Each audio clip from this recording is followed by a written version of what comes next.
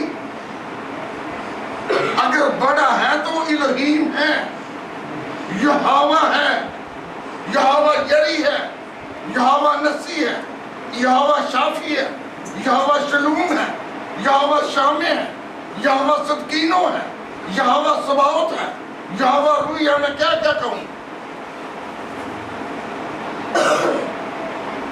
تو جو خدا ہے ہی نہیں اس کو تو بڑا بھرا چڑھا کر کے یہ بات کرتے ہیں، اور جو خدا ہے اس کی توہین جو ہے یہ کرنی ہے اپنی، سمجھتے ہیں کہ یہ ہماری واجب ہے۔ یہ بات ہم جو کچھ کہہ رہے ہیں یہ واجب ہے۔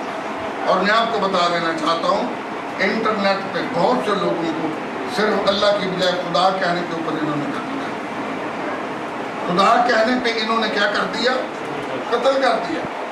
خدا یہ چاہتا ہے کہ کہ تو کچھ کر لے، جو کچھ کرنا چاہتا ہے کر، میں دیکھنا چاہتا ہوں تو کیا کرنا چاہتا ہے، تیرے پاس کیا ہے، تیری طاقت کیا ہے، تیری طاقت کیا ہے۔ لیکن ہم تو موازنہ کر رہے ہیں۔ پھر حزقیل نے وہ جوج کو شمال سے لے کر کے آیا، جوج کو شمال سے لے کر کے آیا، کون؟ خدا۔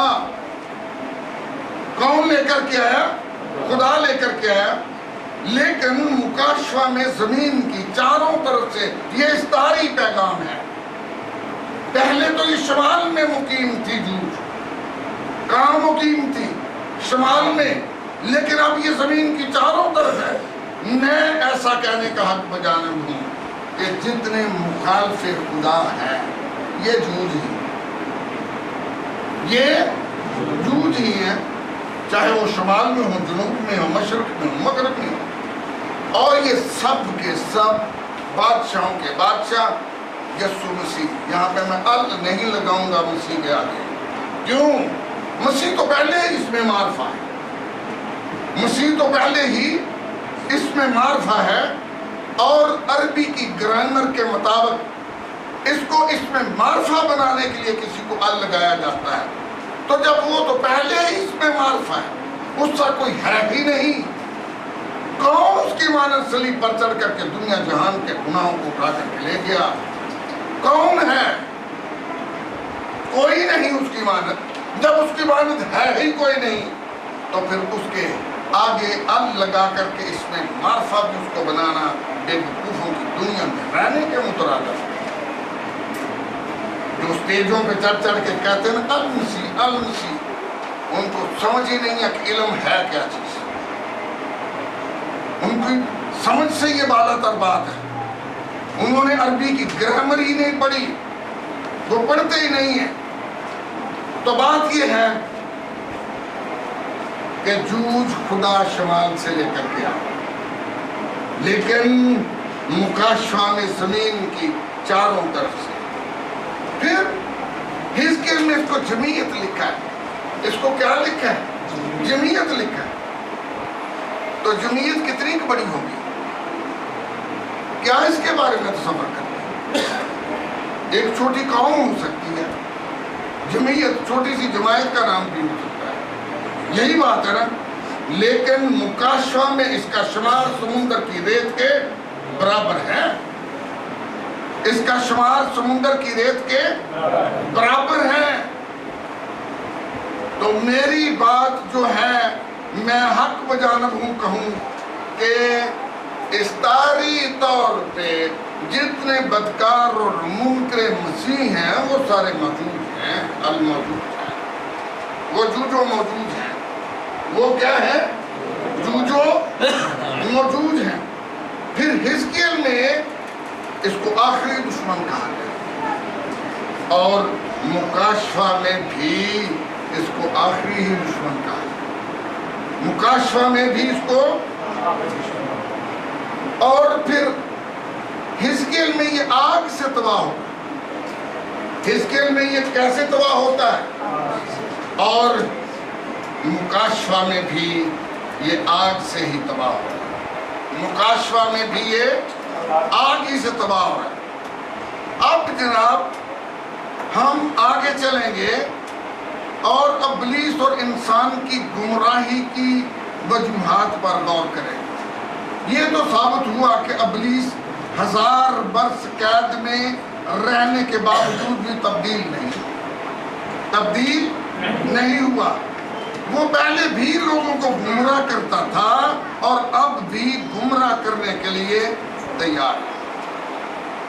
پس وہ سزا کا حقدار ہے، پس وہ سزا کا حقدار ہے۔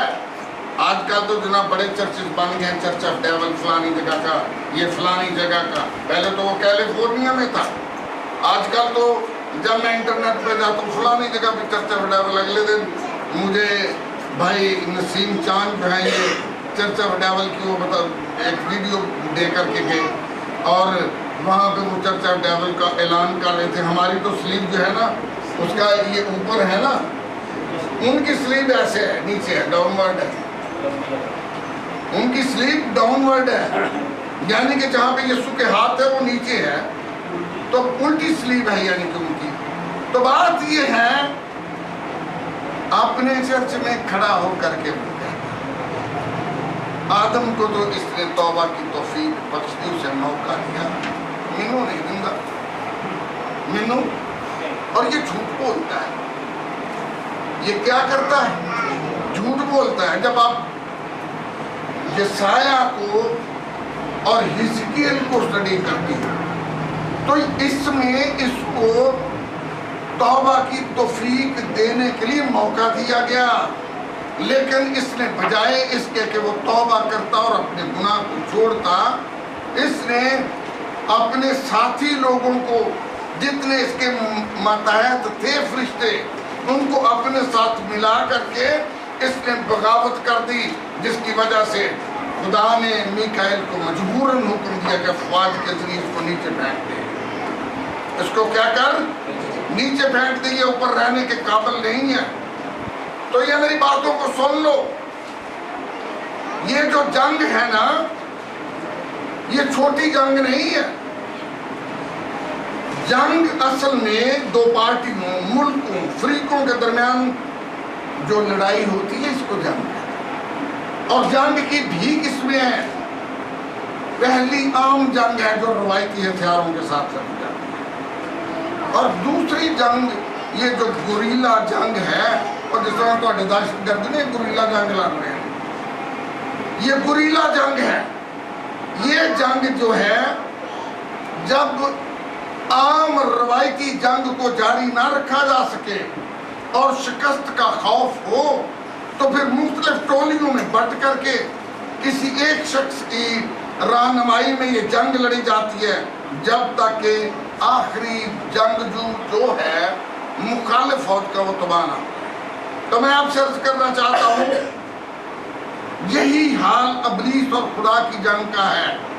پہلی جنگ جو ہے آسمان پر خدا اور ابلیس کے درمیان لڑی گئی. جنگ کا شروع بھی آسمان سے ہوا، جنگ کا شروع بھی آسمان سے ہوا، اور اس جنگ میں اس کو تیسرے آسمان سے نیچے گرا دیا گیا. ابلیس کو شکست ہوئی، مگر اس نے شکست تسلیم نہیں کی. ابلیس کے تعلق سے جب ہم یسایہ 14 باب کو پڑھتے ہیں تو وہاں پہ انگلش کی بائبل اس کو لوسیفر کہتی ہے، اردو میں اس کو صبح کا روشن ستارہ کہا گیا ہے، اور بعض علماء کہتے ہیں کہ لوسیفر کے لفظی معنی ہے بہت بڑا موسیقار یا روشنی پھیلانے والا. اور یہی وجہ ہے کہ جب ہم ایوب کی کتاب کو پڑھتے ہیں تو جب صبح کے ستارے مل کر کے گاتے تھے اور خدا کے سب بیٹے خوشی سے للکارتے تھے، تو یہ صبح کے ستارے کون تھے؟ یہ صبح کے ستارے جو اس کی پارٹی میں موجود تھے، جو کہ خدا کی پرستش کرتے تھے، یہ اس کی ستائش کرنے والے فرشتے تھے. جب خدا نے آسمانی لشکر کو بنایا تو 3 مقرر فرشتے بنائے، ایک میکائیل، جبرائیل اور حیلیل. یہ ہے حیلیل جس کا نام تم لوسیفر جانتے ہو. اور حیلیل جو ہے اس کی ڈیوٹی تھی کہ خدا کے تخت کے اوپر یہ سایہ بھی کرے.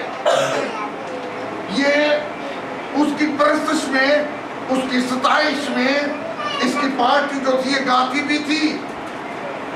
اور جب ہم ان کی تفسیروں کو پڑھتے ہیں تو تفسیریں کہتی ہیں کہ جب اس کے پر ہلتے تھے تو مختلف موسیقی کی آوازیں اس کے پروں میں سے نکلتی تھی، اس کے پروں میں سے. اور یہی وہ ستارے ہیں جو کہ زمین پر گرا دیے کہ انہی کے بارے میں عبرانی جو ہے ان کو نفلیم کہتی ہے، جو کہ اپنے آپ کو خدا کے بیٹے بھی کہلاتے تھے.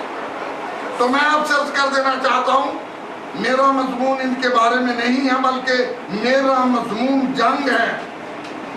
یہ سب ستاروں سے افضل تھا، یہ سب ستاروں سے افضل اور خوبصورت تھا. اور یہ اتنا خوبصورت تھا کہ اس کے جسم میں، یہ میری بات کو سن لو، سونا، اس کے پھول بنا کر کے اس میں ہیرے اور جواہرات. جب آپ اس کے 28 باب اس کی 12ویں آیت سے پڑھنا شروع کرتے تو آپ کو پتا ہونا چاہیے کہ سونا بھی ایک جسم ہے, چاندی بھی ایک جسم ہے, اور ہیرے جواہرات بھی جسم ہے.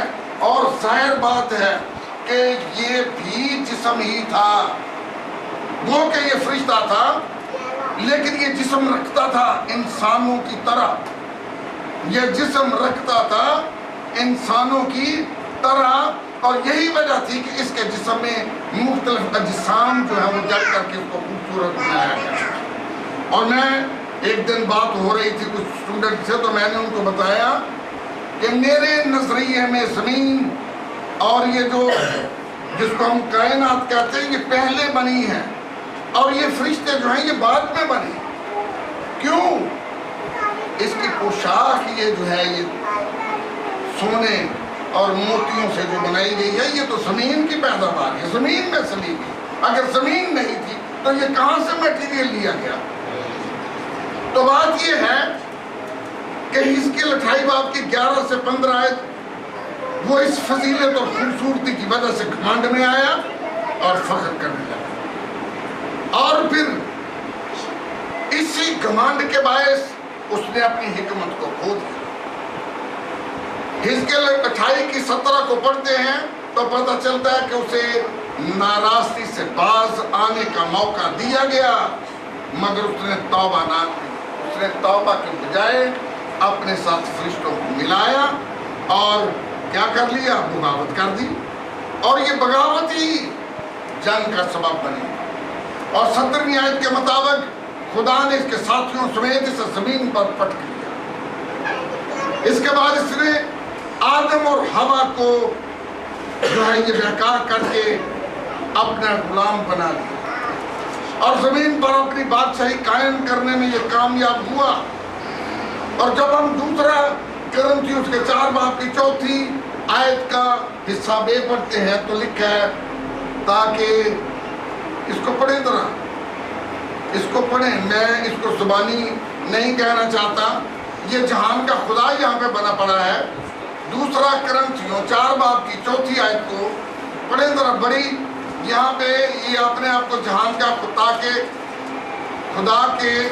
یہ جو اس کو پڑھیں گی, میں پڑھنے جا رہا ہوں, اس کو سنیں ذرا. ہاں, اگر ہم تھوڑا سا پہلے پڑھیں 4 باب کی شروع آیت سے, پر جب ہم پر ایسا رحم ہوا کہ ہمیں یہ خدمت ملی تو ہم ہمت نہیں ہارتے, بلکہ ہم نے شرم کی پوشیدہ باتوں کو ترک کر دیا اور مکاری کی چال نہیں چلتے, نہ خدا کے کلام میں آمیزش کرتے, بلکہ حق ظاہر کر کے خدا کے روبرو ہر ایک آدمی کے دل میں اپنی نیکی بٹھاتے ہیں. اور اگر ہماری خوشخبری پر پردہ پڑا ہے تو ہلاک ہونے والوں ہی کے واسطے پڑا ہے. اصل میں جو ہماری مجوزہ آیت ہے وہ اب شروع ہوگی, یعنی ان بے ایمانوں کے واسطے جن کی عقلوں کو اس جہان کے خدا نے اندھا کر دیا ہے, تاکہ مسیح جو خدا کی صورت ہے اس کے جلال کی خوشخبری کی روشنی ان پر نہ پڑے. یہ جہاں پہ جہان کا خدا بن گیا, ان کا خدا بنا, جہان کا خدا, لیکن یہ اس کی فتح نہیں تھی, لیکن یہ اس کی فتح نہیں تھی. خدا نے مسیح کے وسیلہ سے اپنی کھوئی ہوئی صورت کو واپس لینے کا منصوبہ بنایا, اور مسیح کو زمین پر بھیج کر, میرے عزیزو, وہ یہ چاہتا تھا کہ کھوئی ہوئی انسانیت کو واپس لے. لیکن اسی لمحے جب اسے یہ پتہ چلا تو اس جنگ میں تیزی آ گئی, اس جنگ میں تیزی آ گئی, اور یہ ابلیس ہیرودیس میں سمایا, اور یسوع کو قتل کرنے کے لیے اس نے اس کے دل میں ایک عجیب منصوبہ ڈالا کہ بچوں کو قتل کر دیا جائے جو 2 سال اس سے چھوٹی عمر کے تھے. جب ہم متی کی انجیل کے 4 باب کی پہلی 11 آیات کو پڑھتے ہیں تو ابلیس نے یہاں پہ 3 حربے استعمال کیے اور پھر ناکام رہا. وہاں پہ یسوع کو قتل کرنے میں ناکام رہا, یہاں 3 حربے, جبکہ یسوع مسیح بیابان میں 40 دن کے فاقے بھی تھے, 40 دن نہ کچھ کھایا نہ کچھ پیا۔ تو یہاں پر بھی 3 باتیں یسوع کے سامنے رکھی، اور ان تینوں میں سے آخری حربہ کیا تھا؟ دنیا کی شان و شوکت اسے دکھائی، اور یسوع کو کہا کہ اگر تو مجھے گر کر کے سجدہ کر دے تو یہ سب کچھ میں تجھے دے دوں گا، یہ سب کچھ میں تجھ کو کیا کروں گا؟ دے دوں گا۔ اور ابلیس کو پتا تھا کہ یسوع مجھے سجدہ کرتا تو خدا مجھے سجدہ کرتا ہے، کیونکہ یسوع خدا ہے، کیونکہ یسوع، لیکن ناکام رہا۔ میں آپ سے عرض کر دینا چاہتا ہوں 3 مرتبہ اس کو یہاں پر بھی شکست ہوئی۔ شاگردوں کے ساتھ کھانے کے بعد خداوند یسوع حسب معمول گیتسمنی میں دعا کرنے کو گئے، اور یہاں ابلیس اپنے تمام لشکر کے ساتھ موجود تھا۔ وہ یسوع کو کلوری کی راہ سے ہٹا دینے کے لیے اتنا ڈرا دینا چاہتا تھا کہ یسوع خود ہی صلیب پر جانے سے انکار کر دے، لیکن یہاں پر بھی اس کو شکست ہوئی۔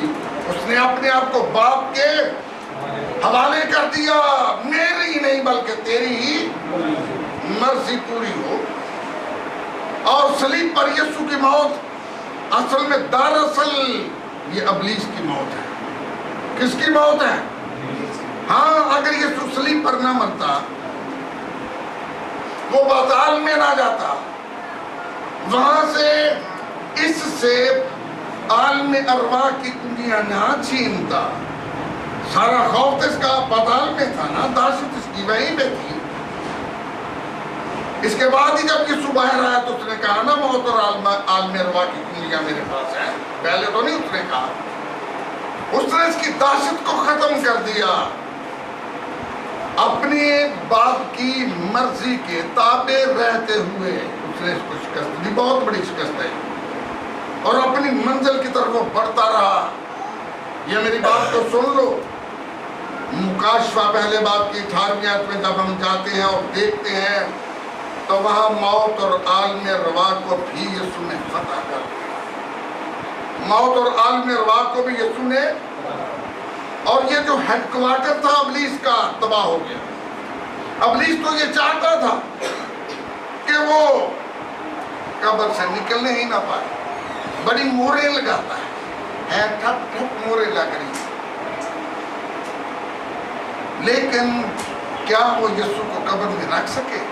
نہیں رکھ سکے۔ میں آپ سے عرض کرنا چاہتا ہوں، موت اور عالم ارواح کی کنجیاں بھی اس نے چھین لی، اور اس موقع پر مسیح نے شیطان کی کمر توڑ دی، شیطان کی، کیونکہ یہ ابلیس کی سب سے بڑی شکست تھی، اور ابلیس کا ہیڈ کوارٹر جس میں اس کی ساری دہشت پنہاں تھی وہ تباہ ہو گئی۔ ہاللویا۔ مگر ابھی انجام ہونے والا ہے۔ مکاشفہ 19 اس کے 11 سے 19 آیت میں ایک اور جنگ ہوئی۔ یسوع مسیح خود سفید گھوڑے پر سوار آسمانی فوجوں کے ہمراہ ابلیس سے جنگ کرتا ہوا ہمیں نظر آتا ہے۔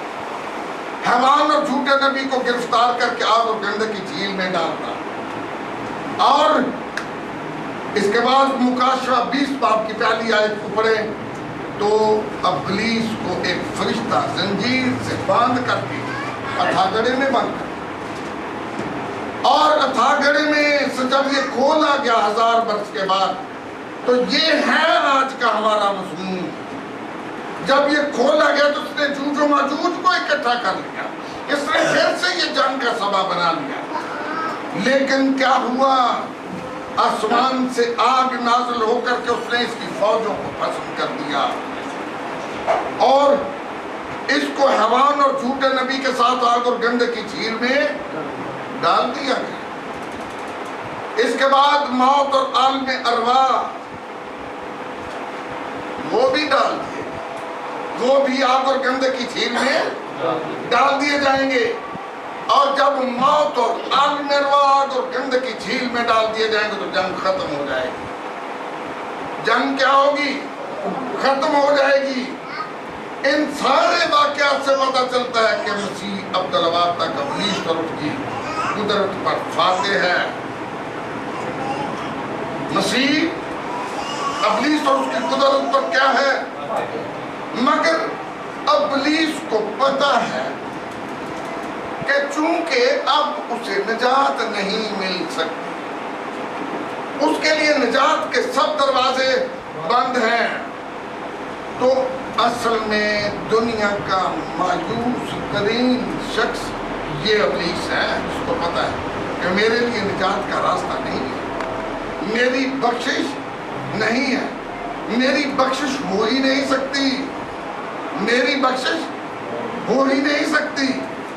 اسی لیے تو ہم کہتے ہیں تو جو مایوسی جو ہے یہ گناہ ہے، کیونکہ خدا کے لوگوں کے لیے نجات کا راستہ موجود ہے، ان کے لیے موقع ہے، ابلیس کے لیے نہیں، ابلیس کے لیے کیوں؟ اس نے 3 بغاوتیں کی، کتنی بغاوتیں کی؟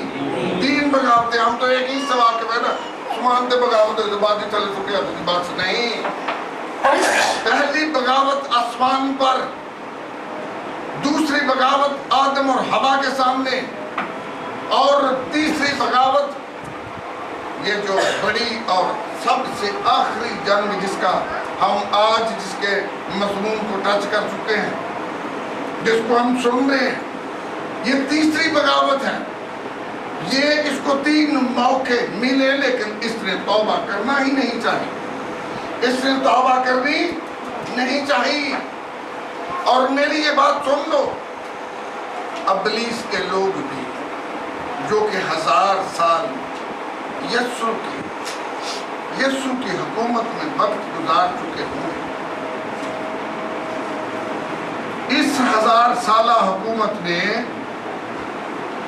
نے کیا بتایا تھا؟ طبیعتیں بدل جائیں گی، شیر گوشت کھانا چھوڑ دے گا، درندے گوشت نہیں کھائیں، سانپ کاٹنا چھوڑ دے گا۔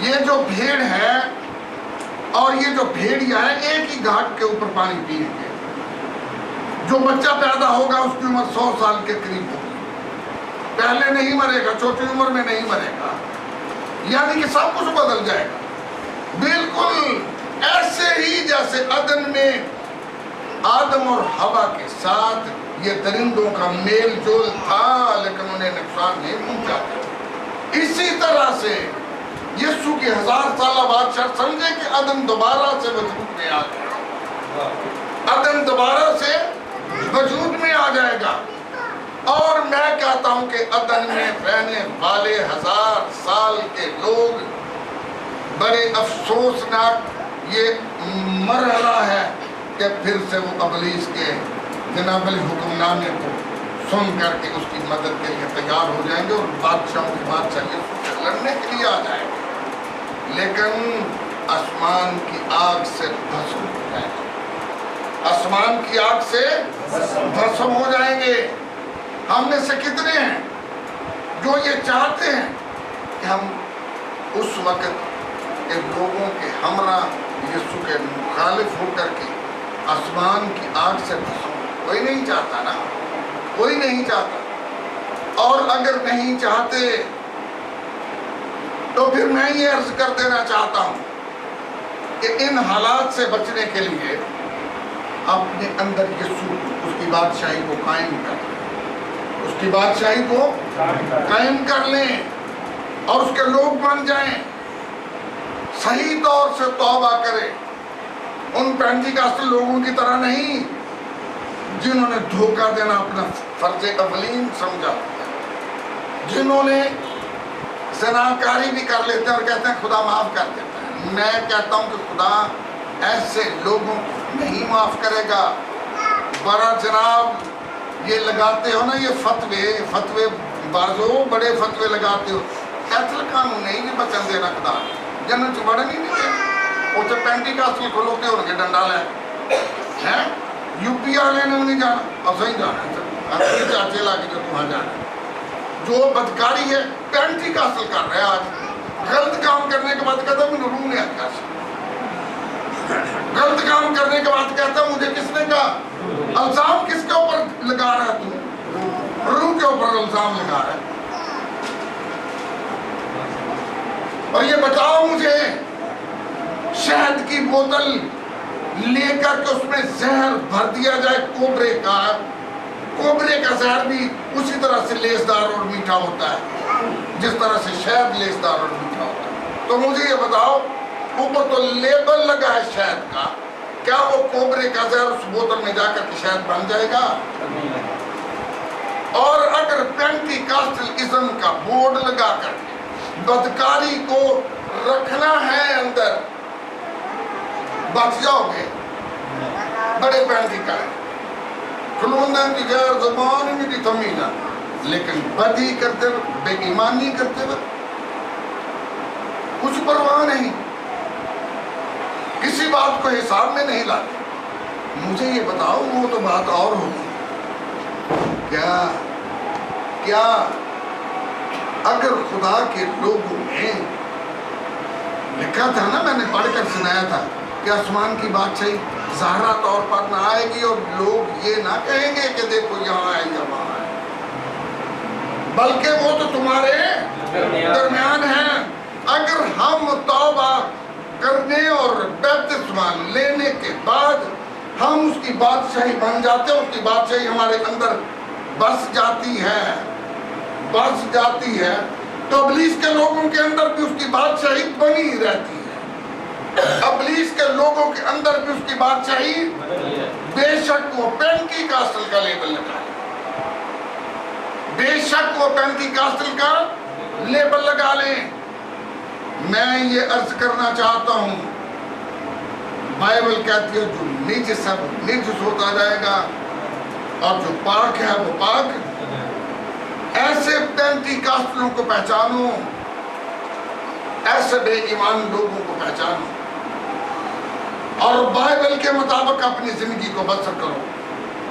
تمہاری جنگ ابلیس سے ہے, اور ابلیس وہ شخصیت ہے جس کو تم پکڑ نہیں سکتے, جس کو تم چھو نہیں سکتے, جو تمہیں نظر نہیں آ سکتا, اس کے وار کو تم سمجھ ہی نہیں سکتے, اس کے وار کو تم سمجھ ہی نہیں سکتے.